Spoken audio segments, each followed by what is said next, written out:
What's up, guys? This video we're going to show you how to sexualize your conversation with a girl without coming off as creepy. We're going to do this by showing you two real-life examples. One of them where the guy totally fails at sexualization, comes off as a creep, and one of them where I sexualize in a very smooth and efficient way that turns the girl on.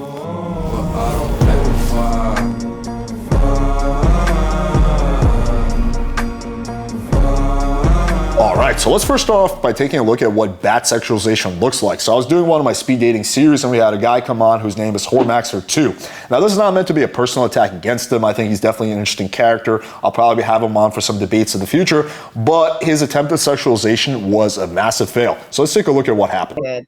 I got this. Goddamn right, she loves it. I see you smiling over there, Sarah. I can stop if you'd like. Yeah, he comes in really, really strong, which is not necessarily a bad thing, but you don't want to come off as like cocky or arrogant. And he's definitely flirting with that line, right? Because she's like, okay, right? She's like, whoa, like what the fuck is this guy about? Like you don't want to come in like way too intense. You want to come in strong, but not too strong.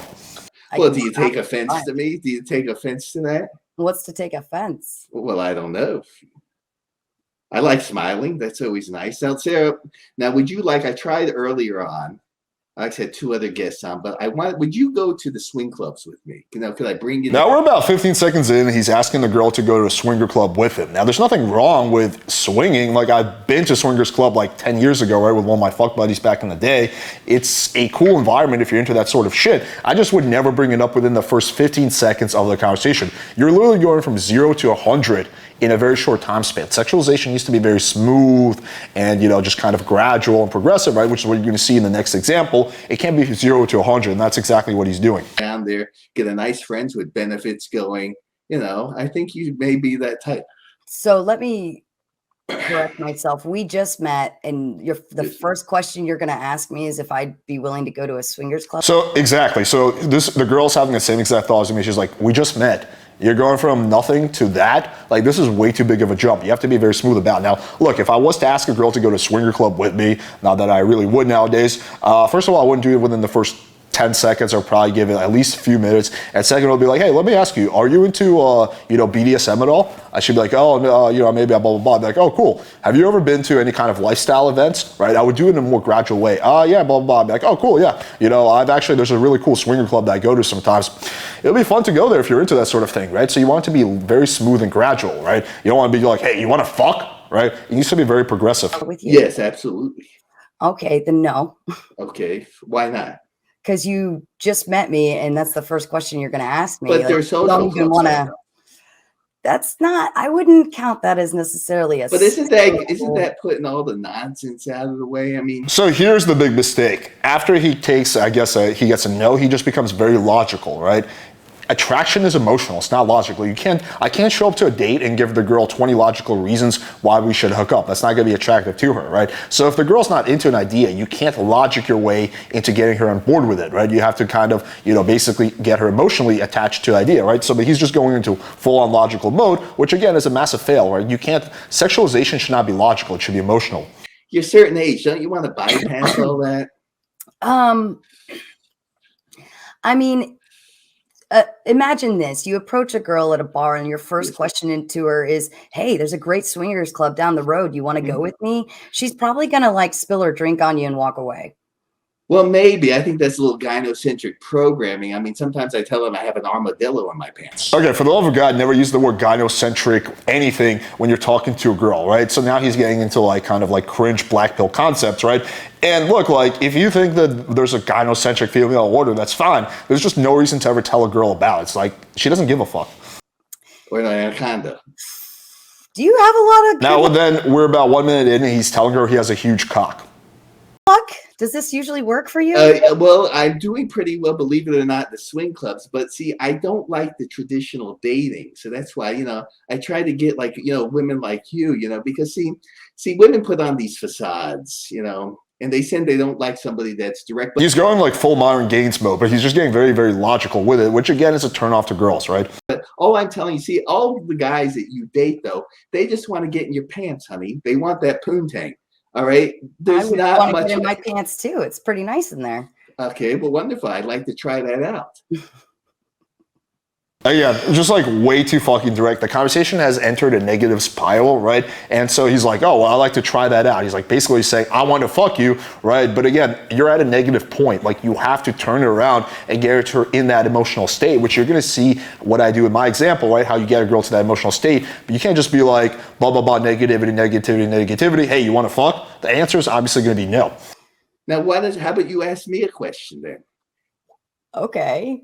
Why do you come off so perverted towards somebody and going straight to the why point? is that? Now, look, this is the big misconception. Guys think, oh, if you sexualize, the girl's going to think you're a pervert, right? No, it's only if you sexualize incorrectly, like in this example. If you sexualize correctly, girls going to go along with it. Girls actually love talking about sex as long as you do it in the right way.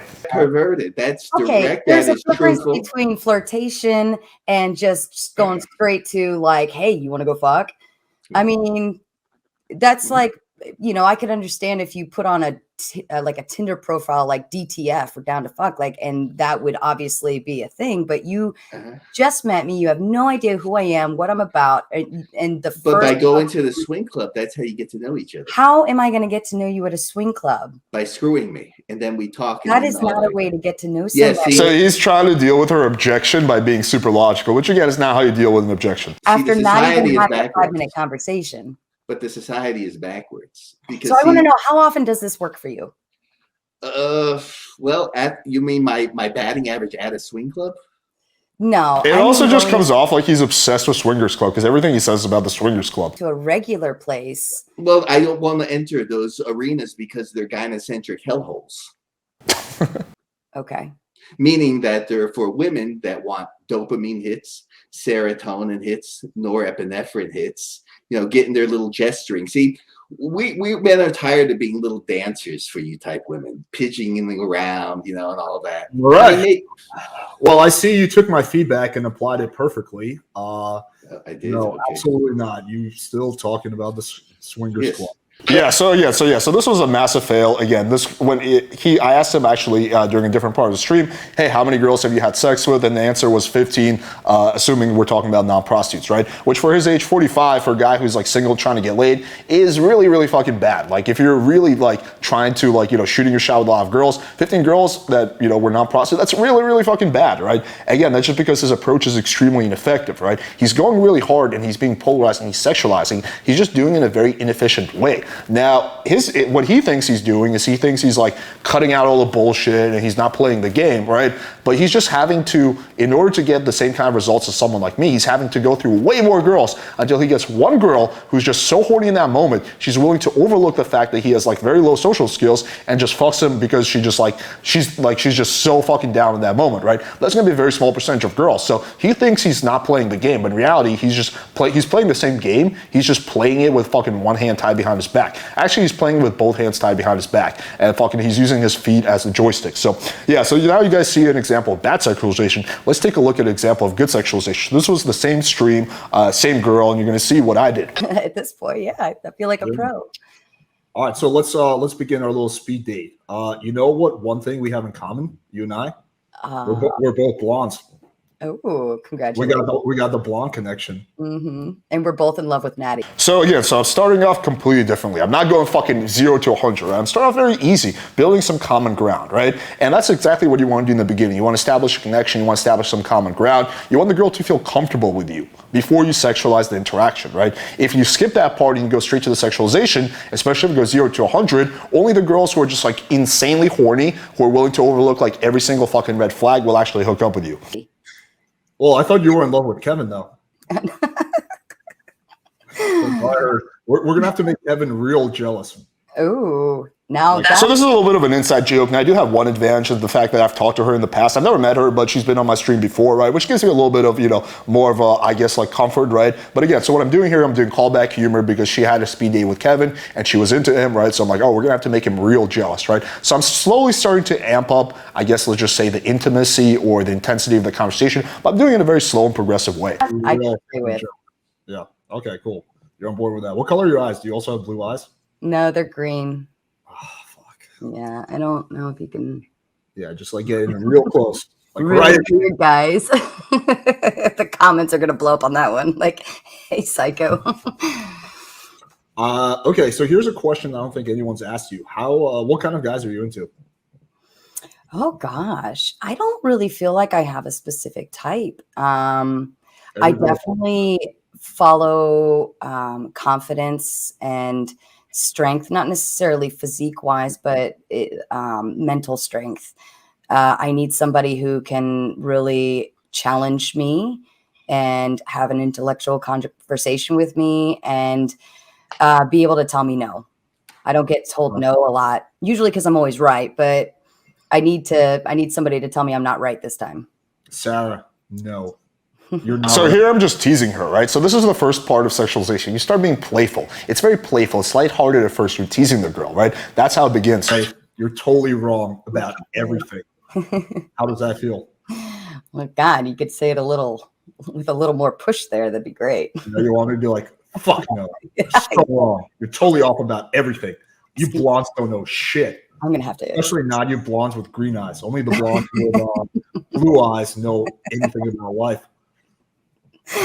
You're such a goof.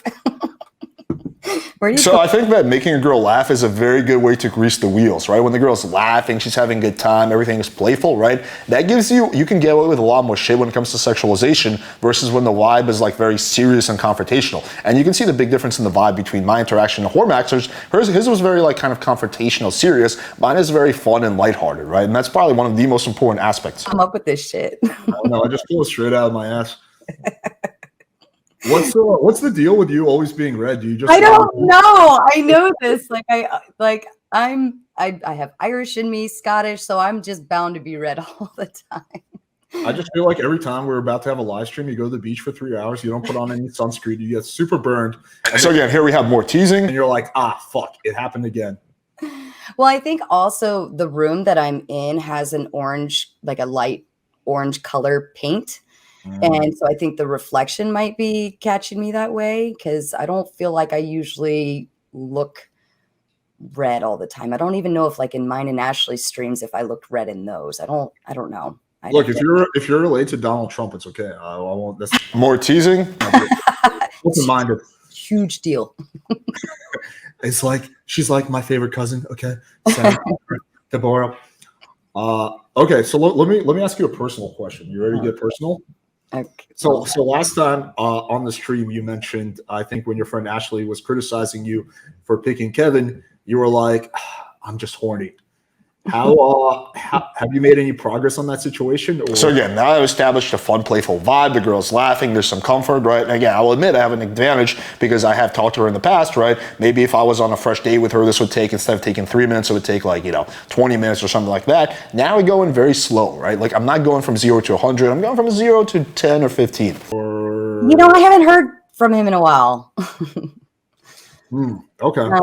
But as far as taking care of that, no, I have not. I kind of went back on Tinder for a little bit to see if I could find Now,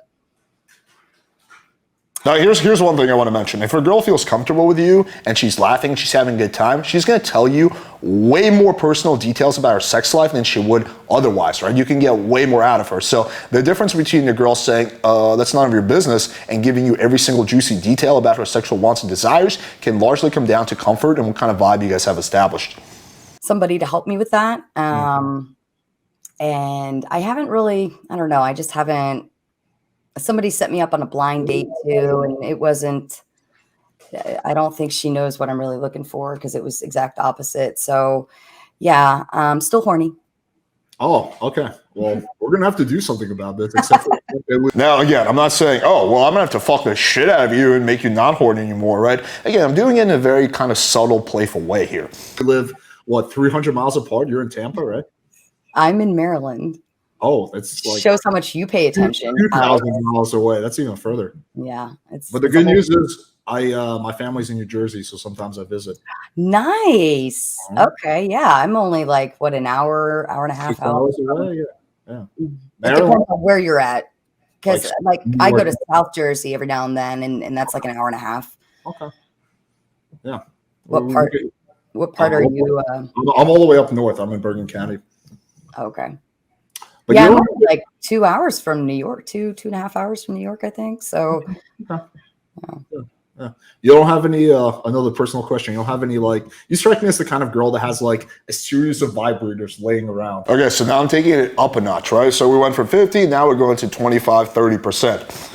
Like with different like, oh, here's my black one, here's my like fucking white one. Now, what I do want to sexualize quite often, especially in the beginning, is I counterbalance it with humor. You can do way more sexual if you're doing it in a humorous type of way. So that's what I always do to counterbalance like the fact that I'm being very forward is I combine it with humor. Here's my magenta one. I love how I portray that, but I don't. I have a vibrator and I have a butt plug. Oh.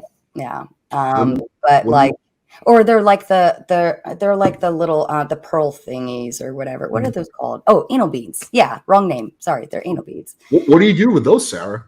Here's another thing I do. I playfully play dumb, right? So basically, it kind of sounds weird, but playfully play dumb. So obviously the girl knows I know what's up, right? But I'll just be like, oh, what is that? I've never heard anything about that, right? And that I get the girl basically to explain sexual concepts to me. And again, that creates a more sexual type of conversation. What anybody would do with those, Alex? I don't know. You tell me. You instruct me. Tell me. What do you do with that kind of stuff? Well, usually when you're in the middle of sex, you put those in your rear, and they start off small. So they start off really small as you're putting them in, and they get bigger and bigger and bigger. And then the best time to do it is when you're in the middle of an orgasm and you just pull it out real fast, and it's like bah, bah, bah, bah, bah, bah, everything's going at the same time. It's great. Oh shit! Oh shit! Do you have the Hitachi magic wand? What is that? It's like the most powerful vibrator. So you can see the conversation getting more sexual now. Again, it's not 100% sexual, it might be at 40 or 50%, but doesn't it just sound a lot more smooth and natural? Like it just doesn't seem like it was just like way more natural how the conversation became sexual, right? And again, that has to do with the fact that the vibe is lighthearted, there's comfort, I'm counterbalancing with humor, right? I'm not really being logical, I'm being more playful and emotional, right? I'm not being like, so, whoa, blah, blah, blah, blah, blah, right? I'm hitting her more from the playful emotional angle, but combining it with logical questions. I always talk about my channel, but basically you put it on like your clit, and then while a guy's fucking you, right, you get like the double orgasm, the clitoral and the G-spot orgasm. I'll tell you what, Alex, why don't you mail me one? I'll try it out and I'll let you know how it was. Now, here's the thing. If we were on a date, I would actually be like, oh, you've never heard of it? Well, let me show you, right? And I would actually show it to her. Then I would take it and I would probably start off by putting it on her back. I'd be like, yeah, you put this on your back. And then I'd be like, just kidding. And then I would like kind of just like feel out the vibe. Now if she like pulls back, then I would stop, obviously. But quite often the girl's like, wait, how does this work? I'll be like, okay, I'll do something I don't normally do. Lay down. Let me show you, right? So something like that. Maybe one. Do you think I'm like a representative for the company? You know what? I'll make you a deal. You're like a frequent contributor to this channel, so if you pop on like maybe 2 or 3 more times, you will qualify for a free Hitachi Magic Wand. Nice. Yeah. When's the next kind of like a voucher type of system. A voucher system. Yeah, but you guys send me those pictures of your feet that you mentioned. Okay, so this is, again, more callback humor. This is like an inside joke we have, and I always do this on dates. I try to come up with like little inside jokes that me and the girl have. So at one point, she made a joke, she sent me a picture of her feet, right? So now I'm pretending like I'm into that. I see those. I saw one, kind of did the trick for me. I took out all my sexual frustration on Maddie that night, but the feet pictures? Yeah, I mean, it's just so hot. For real? I totally was like being an asshole sending those. I thought they were funny. I loved your bunions. Like I love the fact that you like, don't really clip your toenails. It was just like still fucking sexy. I mean, for the record, chat, I am trolling her. I'm not actually into foot shit. Why do you lie? Why do I lie? I don't know. I'm gonna not feed you again. I'll feed you, Natty. Don't worry. No, don't feed her. We're keeping her starving. That's an inside joke between me and Natty in the chat. He has me on a diet legit. Yeah, she can't eat ever. Her and my dog. Well, I guess that was like about 5 minutes. So how do you feel about me, Sarah? Well, you hit me where it hurts because I love comedy. I love to laugh. So there we go. That's basically it. So hopefully these examples paint a very clear picture, right? So again, guys think that, oh, I can't sexualize. It's going to come off as creepy, right? The girl's going to think I'm a pervert, right? but that's only if you sexualize incorrectly, like you saw Hormaxer do, right? You don't build comfort, you don't counterbalance it with humor, you're very logical, right? You're kind of pushy with it. But if you do the way I do, where you build a little comfort, you establish a fun, playful vibe, you tease the girl, you do it very smoothly and gradually, girls will love the sexualization. Like a lot of girls are very, very sexual, but they want to be sexual with the right guy in the right environment, and that's something that a lot of guys don't understand. All right, hopefully you guys found this video valuable and shows that your sexualization skills are better than Hormaxers by smashing the like button, hitting subscribe, and clicking the bell for notification. Thank you guys for watching, and until next time.